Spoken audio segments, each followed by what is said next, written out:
Okay, we use pins to fix the poster on a bulletin board. Now how is the shape of the pins?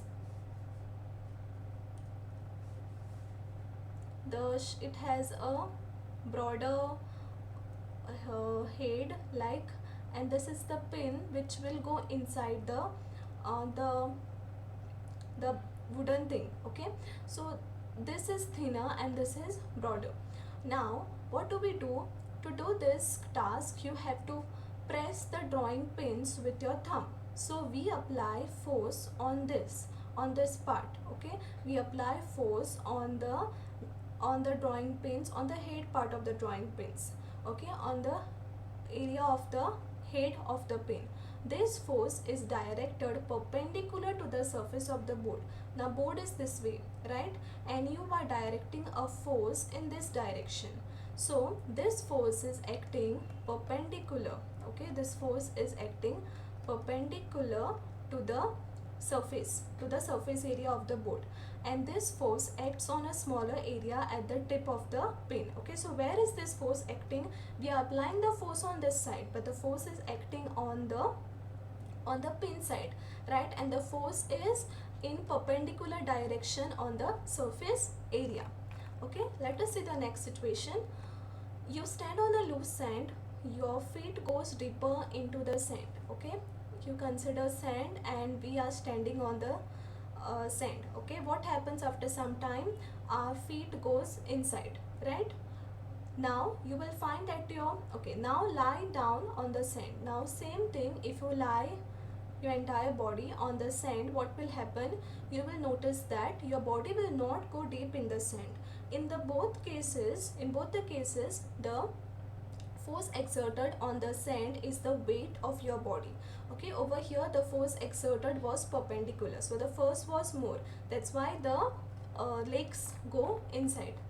You have learned that weight is the force acting vertically downwards, right? We have already seen what is weight. Weight is same as force. Here the force is acting perpendicular to the surface of the sand. The force which acts perpendicular to the surface, okay, on an object, then it is called as thrust. Okay, so what is thrust? When a force acts perpendicular to a surface, it is called as thrust. Thrust is the force acting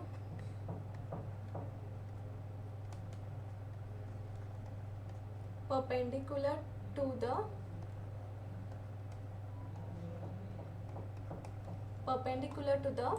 surface. Okay, that is called as thrust. Now what is happening when you stand on a loose sand? The force, that is the weight on your body, is acting on an area equal to the area of your feet. Okay, you are standing over here, so it is only acting on this particular part, right? This area is lesser.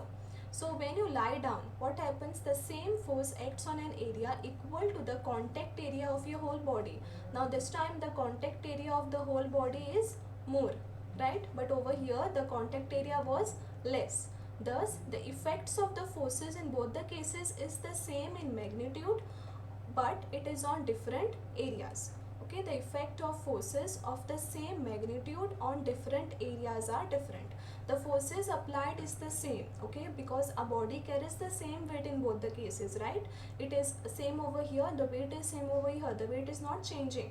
But what happens is that the effects which our body is making on that particular area is different in both the cases. That's why the result is also different.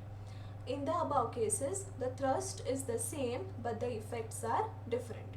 So in both the cases, the thrust is same. Okay, so standing,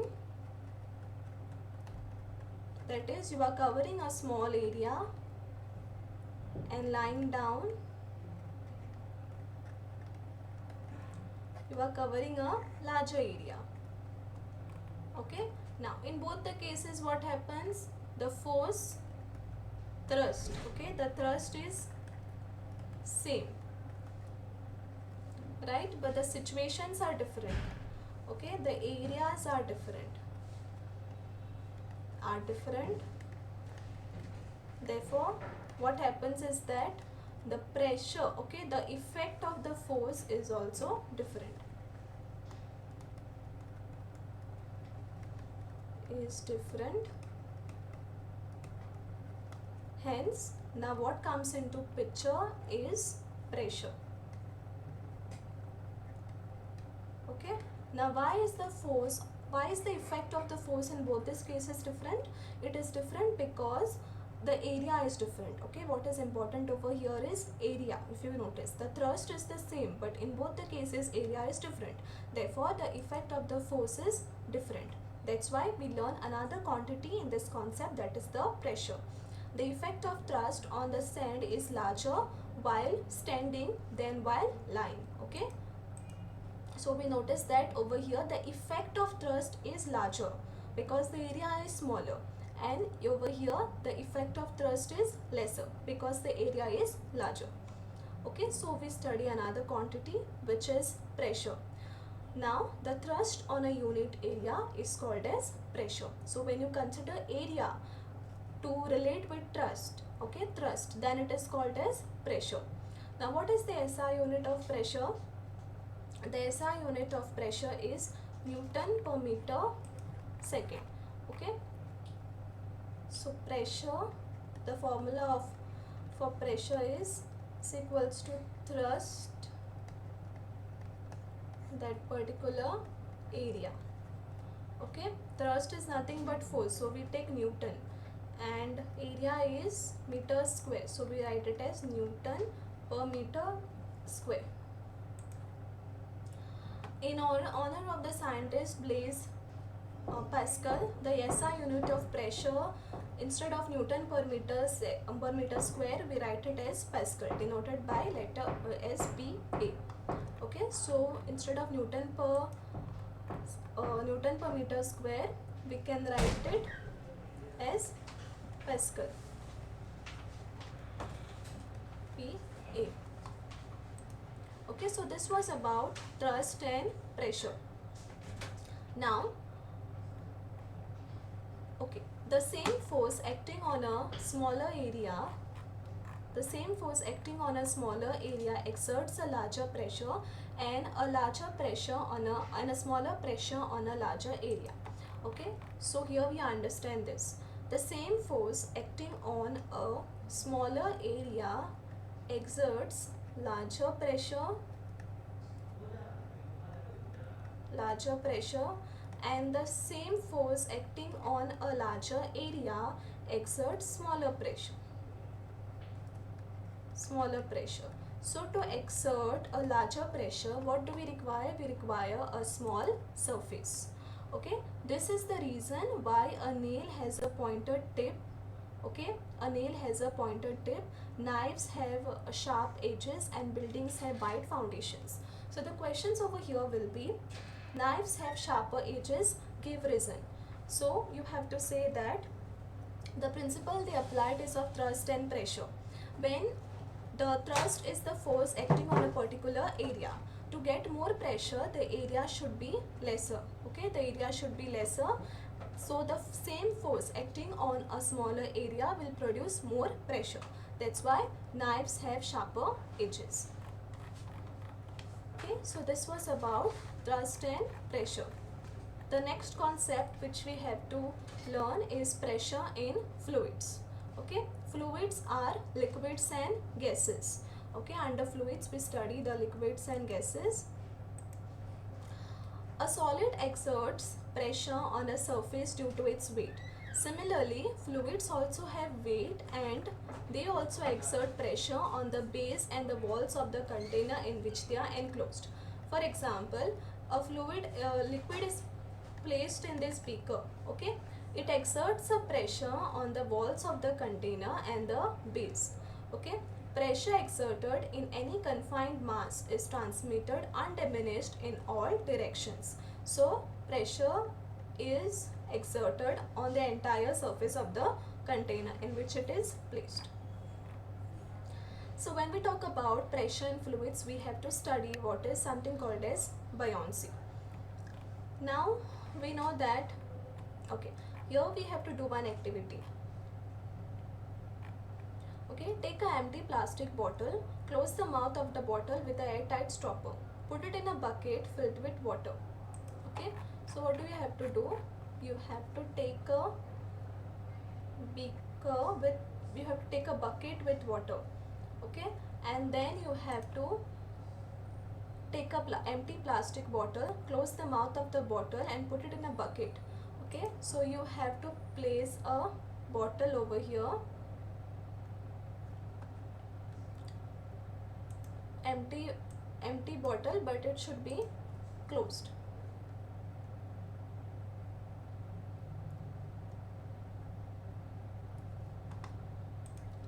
Okay, now push, you have to try to push the bottle into the water.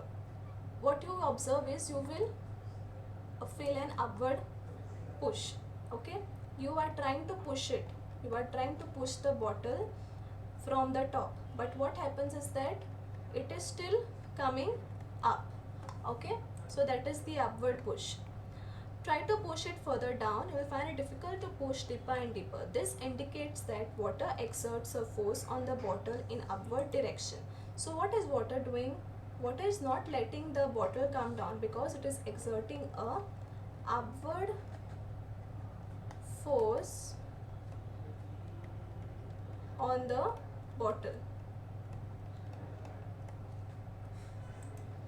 Okay, now as you push it deeper and deeper, the upward force will increase. Now release the bottle, it bounces back to the surface. Okay, now we will understand this. The force due to gravitational attraction of the earth acts on the bottle in the downward direction. So the bottle is pulled downwards. Okay, so what is acting over here? Okay, so what is pushing it downwards is the Earth's gravitational force. Okay, which pushes it downwards. Now, but the water exerts an upward force on the bottle. Thus, the bottle is pushed upwards. But why the bottle comes upwards? Because of this upward force. Okay, upward force. We have learned that the weight of an object is the force due to gravitational attraction of the earth. When the bottle is immersed, the upward force exerted by the water on the bottle is greater than its weight. Therefore, it rises up when released. Okay. So, what is greater? The upward force. Okay, the upward force. This is greater than the Earth's gravitational force. That's why it is not letting it go deeper. Okay, so to keep the bottle completely immersed, the upward force on the bottle due to the water must be balanced. So what we have to do, if we want to keep the bottle immersed, both these forces have to be balanced, the upward force and the downward force. This can be achieved by externally applied force acting downwards. Okay, this force must at least be equal to the difference between the upward force and the weight of the bottle. Okay, so what is happening over here? You are trying to push the bottle, empty bottle, downwards, but the bottle is not going down because there is some other force. So what is making the bottle go down is the Earth's gravitational force. But what is not letting it go down? Okay, what not letting it go deeper and deeper, and when you remove the applied force, it comes back, is the upward force on the bottle, that is the upward thrust, which is greater. So if you want to still immerse the bottle inside the water, the Earth's gravitational force and this force must be equal. Okay, so this force, the upward force which acts on the bottle, is called as the upthrust or the buoyant force. Okay.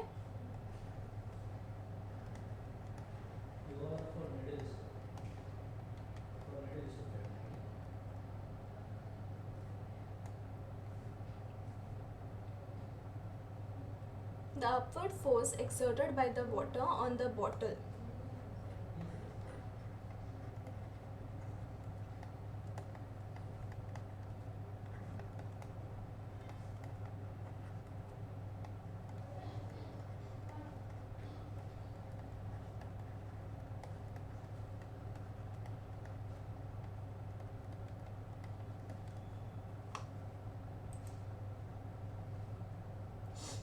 Okay, in fact all the objects experience upward force on of buoyancy when they are immersed in a fluid. The magnitude of this buoyant force depends on the density of the fluid. Okay, so this was about buoyancy. So today we saw what is buoyant force, then what is pressure, and what is thrust. Okay, so what you have to learn from this is the formula of pressure, the concept of thrust, okay, then the concept of pressure and the concept of the buoyant force. Okay, so this is it in the video. In the next video we will be doing the last part of the chapter, and we will be also solving some numericals. So yes, thank you for watching my video. Please like, share and subscribe to our channel.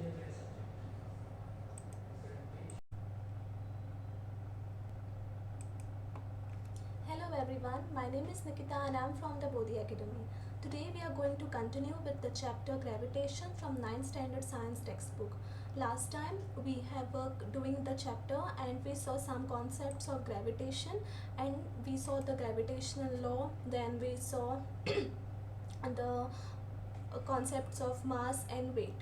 Today we are going to learn more concepts of gravitation. The topic which we are going to learn today is thrust and pressure. Okay, let us look at this topic by considering some examples. Now, first example is that first question which we need to ask before going into the topic, that there are some instances wherein, for example, okay, have you ever wondered why a camel can run in a desert easily? Why an army tank weighing more than 1,000 tons rests upon a continuous chain? Why a truck or a motor bus has much wider tires? And why cutting tools have sharper edges? Okay, why do certain things, certain objects have certain surfaces which help them to work in a different way? Okay, why is it so? Now, in order to address these questions and understand the phenomena involved, it helps to introduce the concepts of the net force in a particular direction. Okay, so let us look at two situations. In the first situation, you wish to fix a poster on a bulletin board. Okay, now on a bulletin board you want to fix a poster.